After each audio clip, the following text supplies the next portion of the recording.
Olá, amigos do Vestibulando. Tudo bem? Na aula de hoje, nós vamos tratar dos chamados regimes totalitários, nazismo e fascismo. Para começar, vamos observar a crise mundial de 1929. Observe esta imagem. Uma fila de desempregados norte-americanos buscando amparo governamental durante a crise de 29.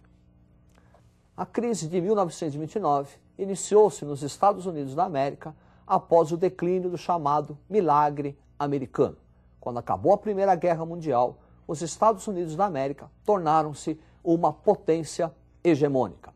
E aí iniciou-se o American Way of Life, caracterizado pelo consumismo e pela construção de grandes prédios. No final da década de 20, essa euforia norte-americana entra em colapso. É a chamada crise de 29. Observe o quadro.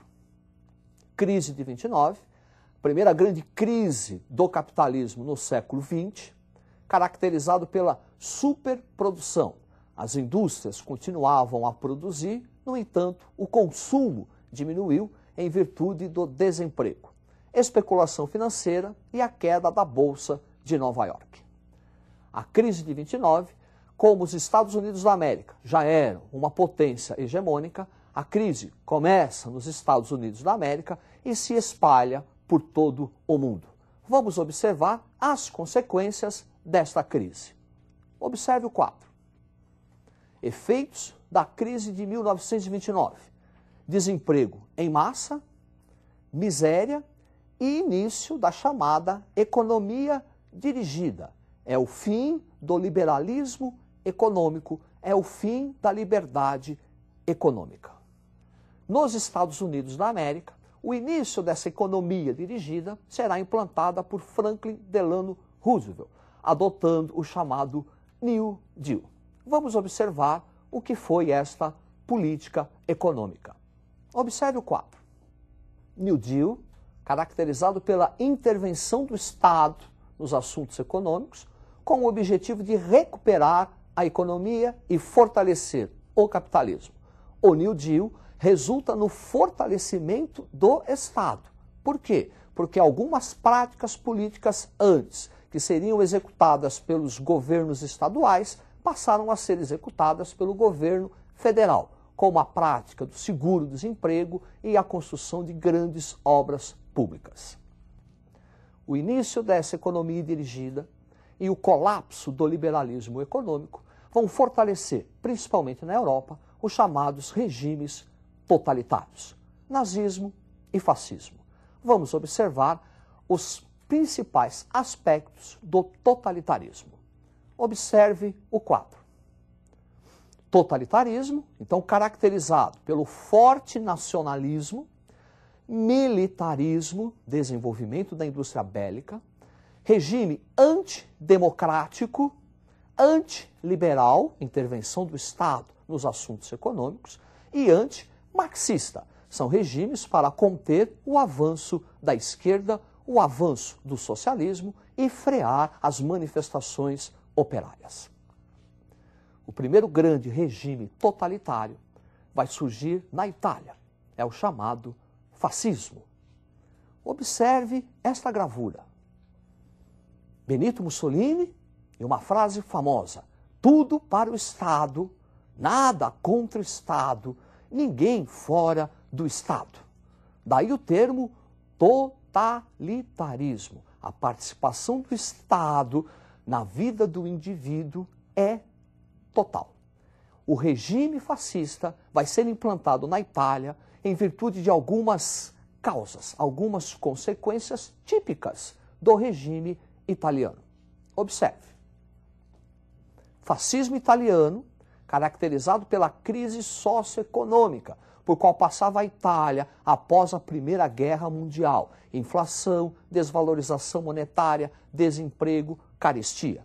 Tudo isso contribui para o avanço das ideias da esquerda, avanço do socialismo. Para conter esse avanço, os camisas negras, os fascistas italianos, no dia 28 de outubro de 1922, realizam a marcha sobre Roma em um golpe de Estado.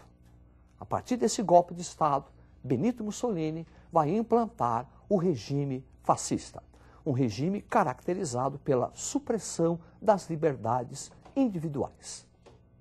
Observe no quadro.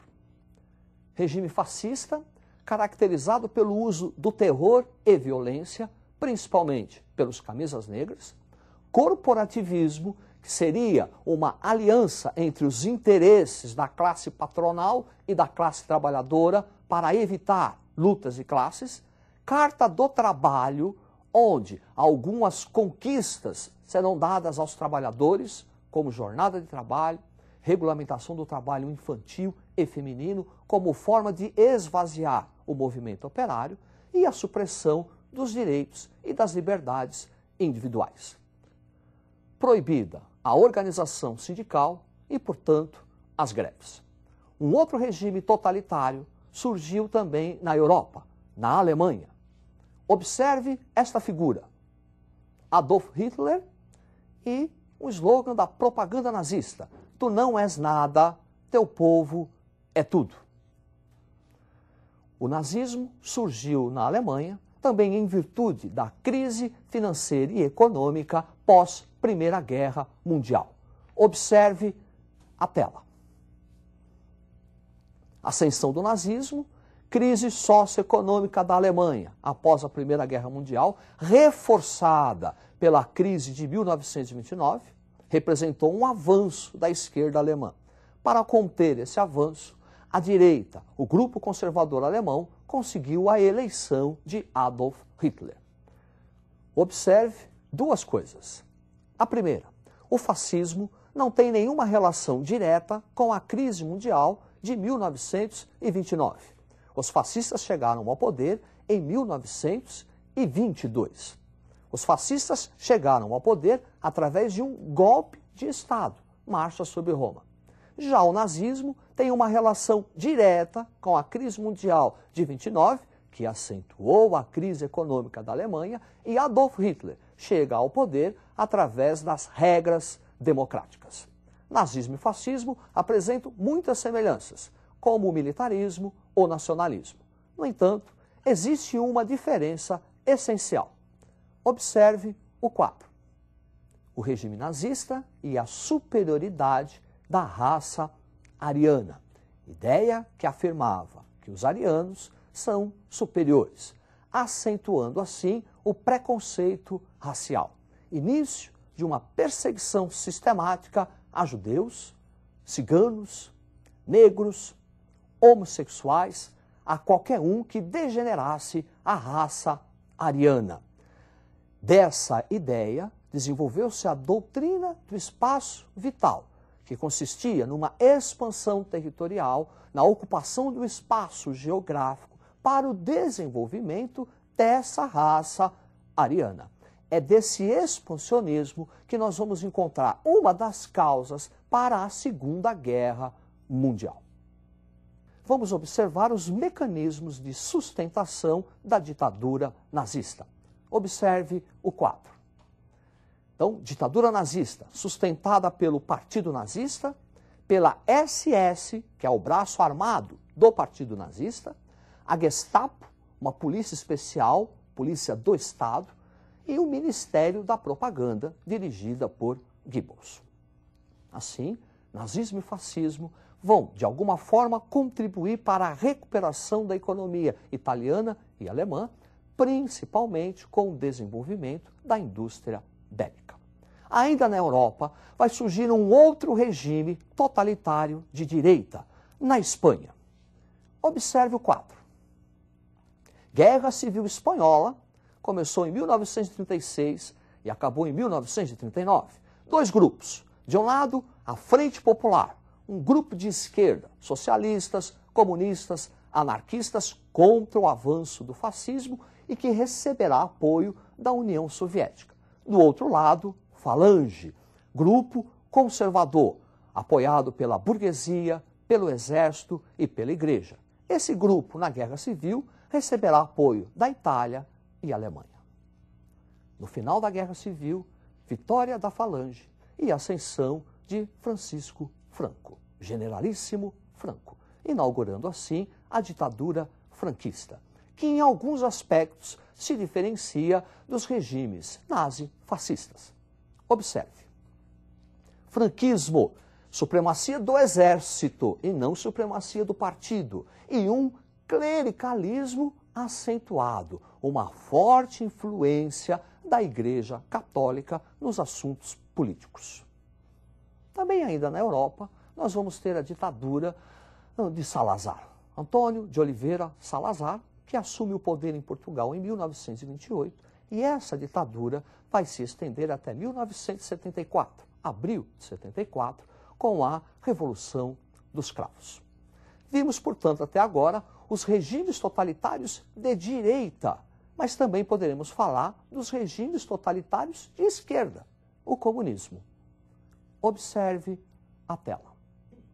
Stalinismo, 1924, ascensão de Stalin ao poder com a morte de Lenin, até 1953, caracterizado pela edição dos planos quinquenais, que é a planificação da economia, projetos econômicos planejados pelo Estado por 5 anos. No stalinismo, forte domínio do Partido Comunista, monopartidarismo, burocracia, prática dos expurgos e perseguições aos opositores do regime, prática da censura e prática do terror. O stalinismo representa uma reviravolta no humanismo marxista, aquelas ideias antes defendidas por Lenin, todo poder aos sovietes. O Stalin subverteu todo poder ao Partido Comunista. Então, na aula de hoje, nós observamos a crise mundial de 29 e o reflexo dela, fortalecendo os chamados regimes totalitários, o nazifascismo, e também o regime de esquerda, o totalitarismo, o comunismo. É isso aí, estude bastante e até a próxima.